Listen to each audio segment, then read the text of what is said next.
Welcome to Entelechea once more for our satsang. I'm Dr. Drrusutybarrier. I'm Dr. Tricia Seymour, and we are talking about non-duality and different aspects of that and how that plays out in your life. Tonight's topic is on waking up. It's hard to do. And what does that mean? And what does it mean to wake up spiritually? Big question, actually. What does it truly mean to wake up spiritually?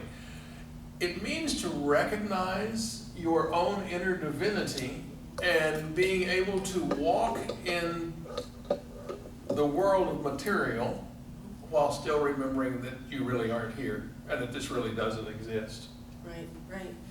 Yeah, I think back on my own life, and probably a lot of you have the same experiences, and that is you grew up in some level of a religion, particular dogma, a particular way of seeing the world, and even if it's not religion, it's just a way to see the world. Your family, your friends, all said, this is what's real, this is what you have to do, this is how it works. So your programmed mental constructs, basically. Right, your social hypnosis. Yes. And we have a lot of that, and it's not a bad thing. I'm not sure society would focus or function all that well if we didn't have a few parameters of what our behavior needs to be and how to get along with each other and all those different things.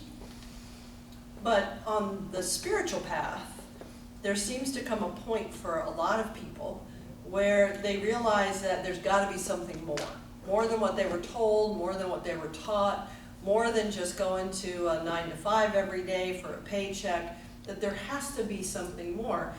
And that's the moment at which I think the awakening process starts. And for some people, that's a big aha, boom, this event occurred, that process began. For others, it's more of a subtle knowing, just a sense, a felt sense of what's happening in their life, that there's something more.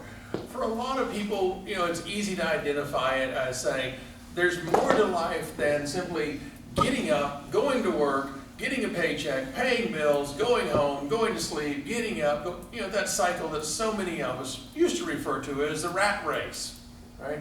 That's a big point of beginning to awaken for people. Doing that? No, recognizing there has to be more than that. Doesn't mean you have to quit your job. That's not what we're saying. But it usually works out that way. It often does. You shift careers really quickly. But I think back for myself, and as I was waking up spiritually, and that's specifically what we're talking about, it became harder and harder to fit into who I was before. It was harder and harder to go to the same church. In my case, not everybody's, stay in the same relationship, keep the same friends, go to the same job. It was harder to do that. For me as well. There just comes a point that it's like wearing a pair of shoes that's 2 sizes too small, right, is really what it is. It's no longer comfortable. And the reality is that, if we're having this beautiful, peaceful, wonderful dream, we want to stay in the dream. We're happy. Oh, great, I can fly. I can do all that.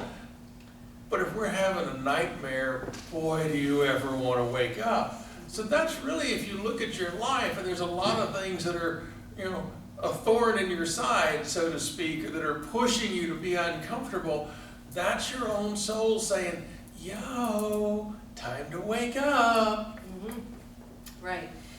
And again, for a lot of people like myself, it's major life changes that take place when you first start waking up, because you can't fit in those small shoes anymore. Can't. So I did go through a divorce. I wanted to study everything I possibly could. I went to lots and lots of classes on all different subjects.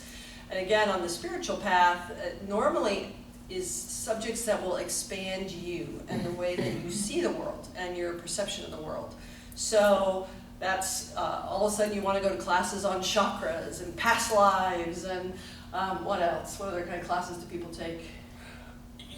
Just basic personal growth classes. What is it? Why do I feel the way I do or react the way I do when this happens or to this person or whatever? It starts you on that internal investigation that really begins, as we've said many times, with the question of, who am I? Mhm. And again, of my life, I then also went and studied with different religions, because I was grew up Christian, and I decided I wanted to understand Hinduism, so I went and studied with a guru. I wanted to understand Buddhism, so I went and studied with priests and nuns and monks. I wanted to understand Judaism, so I talked to rabbis and the Kabbalah and just all kinds of different things, because I was trying to figure out what this was. What was this experience that I was having, which we now call waking up, and what did that look like? And for me, it was a little different. I didn't wander through the different religions. I wandered off into shamanism and getting into nature and all those fun things as a way of going, you know, this little box that the church I grew up in doesn't fit. There's much more than that. Let's go explore. And I think that's the biggest part of waking up is a deep-seated urge to explore, to grow, to learn. And actually, you mentioned that your first kind of taste of waking up was a book you read as a kid. Oh, well, yeah, that would, yes. Yeah, yeah, probably I was 13, maybe 14, and the book Jonathan Livingston Seagull fell into my hands. And suddenly, you know, there are so many things for each of us that will have codes that activate inside of us, just little thoughts like that. And for me, I read that, you know, Jonathan Livingston Seagull is what? This thick. If you can't read it in if you can't read it in 2 hours, you're reading slow. But the book just resonated. It made so much sense to me that I had to step away from the crowd. I had to step away from, in their terms, the flock on the beach. All right, or in my terms, I had to get the flock out. But neither here nor there. But it made sense. It resonated within me. And that was one of the things that started me off looking, what else can I find? Led me on to other books, most immediately at that time, Gold of the Gods and other things by Eric Van Daniken, which opened the door to, yeah, there might be other beings out there in this vast space that we keep thinking is empty. Right, right. And those are other classes people take, or other things people explore, ETs, other dimensions, just anything that's outside of what the smaller culture may believe. Right. As I said, you're kind of waking up spiritually to explore and figure out how that works and how you fit in that bigger picture. I knew how I fit in my family, you know, I knew how I fit with being a wife or the church or whatever, and my role and what I was supposed to do, and now I've got a bigger picture, and I've got to figure out what that means and what that looks like. And in many ways, what we're talking about in the waking up process is simply a spirit emerging and seeing. So spiritual emerge and see comes to what we normally call spiritual emergency. But it really is just your own spirit, your own soul waking up and going, ooh, what all's out here? This is time for me to find who I am. Find the more, the greater part of me. And there's actually an older book called Spiritual Emergency. And it really talks about this from a psychological point of view by Christina. By Groff. Yeah. Stan Groff was her husband. And Christina. Dr. Christina Groff is the one who wrote Spiritual Emergency. She's a psychologist, I think, or was a psychologist. Yes, still is. But anyway, so it's all about the fact that there are certain things like this where what happens is your belief system, what you stood on and you knew was real, all of a sudden isn't there anymore. And you go, well, crap, if that's not real, then maybe that's not real. And if that's not real, maybe that's not real. And everything you believed and the way you lived your life falls away. Kind of like a little row of dominoes. Yeah, and so what happens is you go into an emergency because you no longer know who you are, you no longer know what's real, what's not real. It can create panic, anxiety, depression, are all aspects of spiritual emergency. Mm-hmm. So there's a little bit of confusion. Yeah, right. All right. But it's just an exploratory phase. That's really all it is. Now, I've got a question for you, Tricia. Mm-hmm. Is becoming awake and being woke the same thing? You talk about a oneness experience or truly understanding? I don't actually understand the question. All right, there's a lot in modern society where people are woke, all right? That means that they have awakened to a specific issue usually, whether it's Black Lives Matter, LGBTQ plus rights, whatever it is. But I want you to, my opinion, I will own it, awakened is not the same as woke. Woke just means you figured out inside the dream you are that you might want to lucid dream a little bit better than you currently are. Okay. Right? Okay. That's it. All right. So, so in the process of awakening spiritually, which is kind of what I was talking about, awakening Sure. spiritually, you can have a lot of different things happen. Matter of fact, if you Google it, you'll probably find symptoms of spiritual awakening, and you'll find, 100 different symptoms that could possibly be there. Ascension Flu. Ascension Flu. And what is that? And it's everything from, you have weird energy feelings running through your body. You have, you may get, in essence, flu-like symptoms because things are just clearing from your system. We are an energy being. To be exact, all of us on this planet are truly fire beings. We really are. If you think about the fact that we are energy itself and light, light is actually a form of fire. Nothing else really makes light except something that burns. So those are part of the symptoms of it. Mm-hmm. Right. And other things, as I said, where I remember feeling like I vibrated, like I'm laying in bed vibrating, or all of a sudden I'm sitting in a chair and I'm pulled out. You talked about that a little bit earlier about other things, but that was really, a lot of that happened during the awakening, the initial awakening process. And I want to clarify that because we actually see awakening as steps along the path. Not like just because you know that there might be ETs or you've even seen them or talked to them, or just because you remember a past life doesn't mean that you're done waking up. That it is a process along the path. Yes, it is an ongoing process. Yes, the mythology is Buddha sat down beneath the Bodhi tree and suddenly became enlightened, but that doesn't also quantify all the steps to getting him to the Bodhi tree.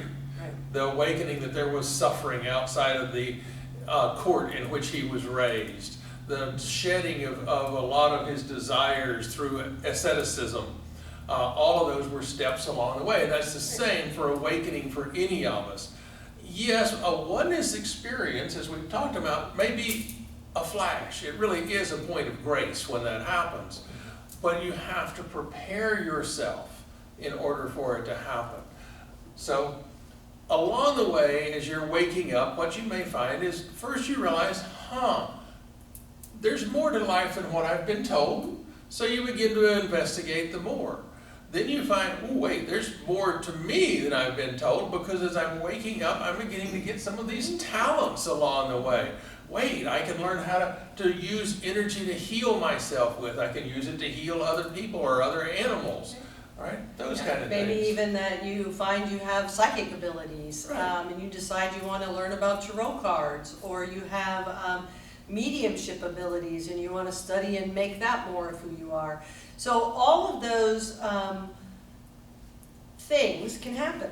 You can hear they call it the celestial sounds, or Music of the spheres. Music of the spheres. You might all of a sudden hear music and don't know where it's come from. So please hear. By the way, it might or might not actually sound like music. A normal person who, in the old paradigm, would look at all these things. You're talking to dead people, you hear things that aren't there, they'd send you to a psychiatrist. Here's the pill. Yeah, right. Go through mood swings, some days you don't even want to change your job completely, you want to get a divorce or find a new relationship.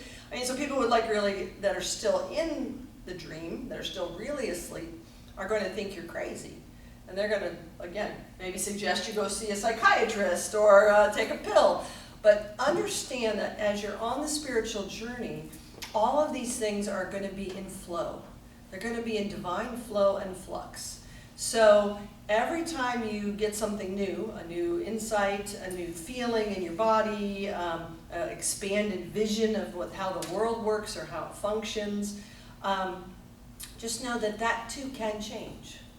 So, yeah, one of the more frustrating things of the awakening process is in the beginning you have all this fun stuff. Suddenly you're open to ETs, you're open to psychic experiences, you're suddenly channeling dead people or people from another dimension, and all that goes along great. You know, you say your affirmations and poof, it manifests almost instantly in front of you. I want a front row parking space, and bam, there's your front row parking space.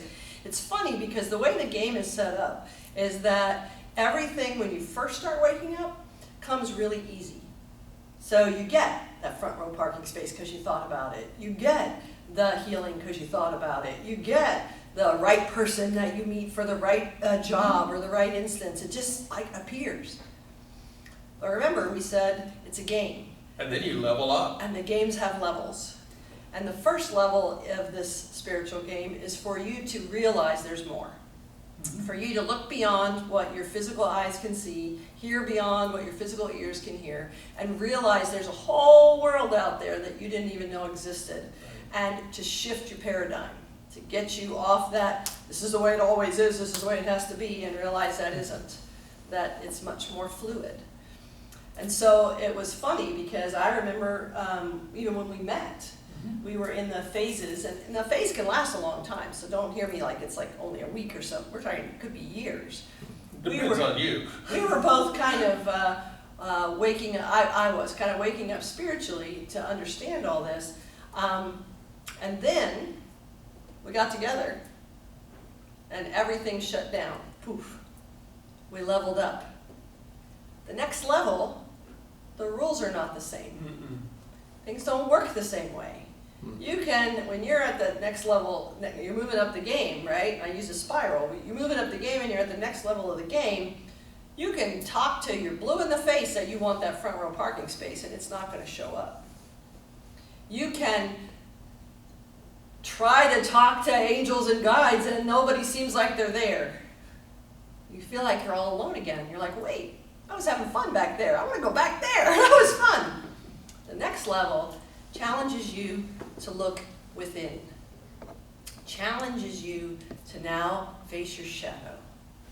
To actually do the personal growth. All the stuff that's going to come up. The fear, the anxiety, the past, the traumas. All the parts of you you really don't want to know are there. Our shadow is a part of us. Jungian psychology actually made it popular, but now it's in the popular vernacular for everybody. But sometimes they misunderstand what that is. Our shadow self is the part of us we don't want to admit we have. So, I don't want to admit that I have, I don't know what, let me think. Gotta think. I'm clearing my shadow even now. It's hiding from me. Get out here. I don't want to think I have a prejudiced body, a bone in my body. That I'm not the slightest bit prejudiced about anybody, that race, color, creed, nothing. And yet, I've moved so far away from where I started with Christianity that sometimes someone will say something and I find myself going, rah! Anger comes up. I'm thinking, anger about the fact that they have different beliefs than me? Why is that? That's weird. That's my shadow. And I have to embrace that. I can't just ignore it or go, that's not real, or I just need to wish that away. I have to go, inside of me is a Hitler. Inside of me is a person who's going to go hold up a liquor store and steal with a gun. Inside of me is a person that could kill. And if you cannot look at that and realize that all of us have that potential, it's not just you, all of us do. So learning to look at your shadow. Inside of me is a person who could harm someone else. Embrace that, accept that, understand that part of you, that animal part of you, what would motivate that, so that you can thank it for being there, for keeping you balanced. Remember, this is duality. We're not always light and love. we all have both sides. We can love and we can hate. Now, we hope always as humans that we cultivate more love and less hate. But if you totally ignore the fact that you have the potential to hate inside of you, then it grows and festers like a sore. You have to embrace your shadow, part of you do not want to look at. The part of you that scares you about yourself. Right. Right? But the interesting thing about your shadow is it's where all of your power lies that you've really given away. When you go in there and you talk to that person, that part of you that could be a Hitler, that could be an Idi Amin, whoever, pick a name that you don't like, all right? When you talk to that part of you, you find out that it's holding a gift for you, a treasure. And you will never get that treasure until you look at it and acknowledge, we are one, and I have to allow you to express yourself in a healthy way. Right? I know one of the things that I told you when we first got together is, I can only be good for so long, and then I've got to go do something. All right? In my case, that was usually going out and partying somewhere. So you're not robbing or killing I'm not anyone, robbing or so killing. that's good. I just had that part that needed to cut loose and let what little hair I have left down and go from there. And the minute I've done that, the minute I've allowed that shadow side, that very brief moment of, I'm here, I'm out, it calms down. It's no longer pushing and pushing. Embrace your shadow. Yeah, because if you've done any looking in psychology at all, you know that our subconscious mind actually runs our life. Mm-hmm. That's it. Your conscious logic mind can make decisions sometimes, sort of, maybe, that's another subject. But your subconscious mind runs your life, and your shadow is in your subconscious. So again, you may think, I want to be a really nice person, but you haven't looked deep in yourself and all your possible outcomes and all the possible things you can do. You haven't embraced it. You haven't looked for the gift. No. You haven't appreciated that part of you, loved that part of you for the job that it did through your life or whatever. It will still come out. It will come out. You'll try to be this loving, beautiful person, and then all of a sudden somebody cuts you off in traffic and you're cussing up a storm. It's going to come out. And you just have to be okay and embrace that part of you who can cuss like a sailor. Some of you, that's great. Some of you are like appalled by that. You have to look at that part of you that you don't want to look at. And some of you need a little more practice at it. But the other part with when we got together, and we had been, everything was wonderful, we could manifest instantly, and it was all beautiful, and things showed up, and then we got together. I blame him, he blames me, don't worry. Not really. It allowed us to actually then really, really also take a hard look at our egos. mm-hmm. Ego is something you have to have. You can't be in duality, I don't believe, other people may disagree, without an ego. I truly believe that you have to have an ego because it is the key to let you in the game. If you don't have an ego, you don't get in the game. Now, you also have to be aware that you can't let ego run your life. So it's not about getting rid of ego, but it's about understanding what your ego is. And as we went along, and we had to hit up against each other and like sandpaper kind of deal with each other and our differences and our similarities and what we had to work on, it helped our egos kind of go, maybe I don't need to be in charge. Maybe I can let spirit be in charge more. Maybe I can let soul and higher self come through. Maybe I don't have to always control everything. Wait, you mean it's okay to just lay back on the current and let it carry you? Sometimes, yeah, I think so. Well, divine flow, I think you have to. You really don't have a choice. No, you don't. And as we were talking to someone the other day, basically when you're in the flow, the only thing that paddling does is move you faster. And you're probably moving fast enough anyway. And the worst thing it can do is push you off to the side and out of the flow. Surrender. That's part of waking up, is learning that I don't have to keep a death grip on all of life in order for it to function. And you've heard us say this before, there actually is no wrong way to do your life. You cannot live life wrong. There may be more skillful ways to live it from time to time, but you simply can't do it wrong. It's impossible. You're going to end up where you need to end up no matter what you do. And what's interesting is it almost has to, if you look at your own life, you might see this in other examples, but it seems like on the spiritual path, it almost has to go the exact opposite. So we call this 0-point spirituality. But what that means is, when you grow up in a very traditional religion, you may be told you're nothing, you're dirt, you're sin, you're sinful. God is everything, almighty, all-powerful, you're nothing. Amazing grace that saved a wretch like me. Right. So, as you see, we grew up in Christian faith, but you have this one side way over here, and then you actually have to go the opposite extreme. Allow the pendulum to swing, right? It has to swing all the way over to the other side. And so then you end up with a lot of the New Age religions who believe, I am everything. I create everything. Everything that's ever happened to me, past, present, future, I did it all by myself. I am it. But understand, even a normal pendulum, in order for it to find a middle, has to have an extreme on both sides. In order for it to actually eventually come here, it has to go way over here and way over there. If it didn't go way over here, it would come here and it would never find where it's supposed to be. And in the spiritual realms, basically what you're saying is, over here, God is everything and I'm dirt. Over here, I'm God. Period. I'm everything. I'm it. Nothing else. Come back to the middle and suddenly you discover, I am God and I am nothing without God. Right? It's that point of surrender.